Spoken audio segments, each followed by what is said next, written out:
Ang sarap pala ng lanchaw mga idol pag ihalo sa kanin. Ito Wow! nga yung tanghalian ko ngayong araw.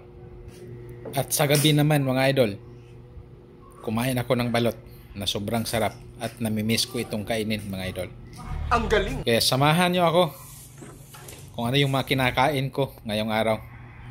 Nung tanghalian ko mga idol, lumabas ako kasi nga nagutom ako at bumili ako ng pagkain sa labas.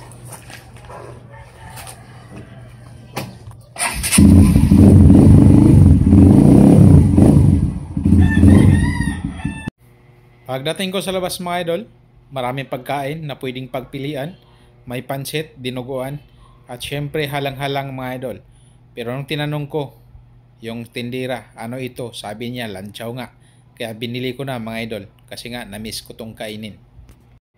Kaya pagdating sa bahay mga idol, wala akong ibang ginawa kundi ihanda yung mga pagkain na binili ko.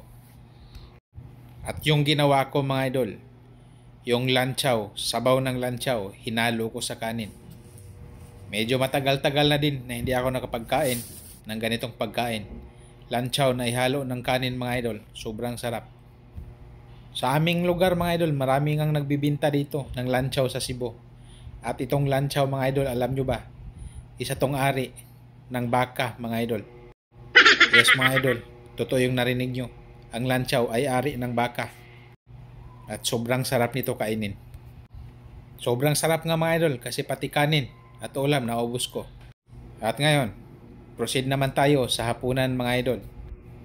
Pero bago ang hapunan mga idol, dahil tapos na nga akong maligo, gumagawa ako ng content sa Reels. At ito ngayon, yung uso ngayon mga idol. Pagkatapos kong gumawa ng mga content sa Reels, nakatulog ako. At sa pagising ko, gabi na pala. At syempre, naisip ko agad kung ano yung pwedeng kainin ko ngayong hapon. Hapunan nga pala.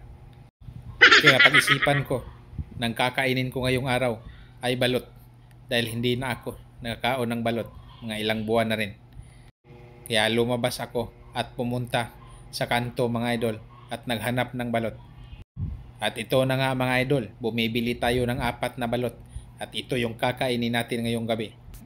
Wow! Tapos na nga pala akong maghapunan mga idol, hindi ko lang na-videohan. Kaya itong balot na kakainin natin, ito yung vi-videohan natin para gawin nating content ngayong araw. Ang galing! Siyempre, Ang hindi maging galing! masarap yung balot mo pag walang suka. At siyempre, asin. At hinahanda ko na nga yung ating balot. At ngayon, sasamahan nyo akong kainin itong napakasarap na balot. Let's go mga idol.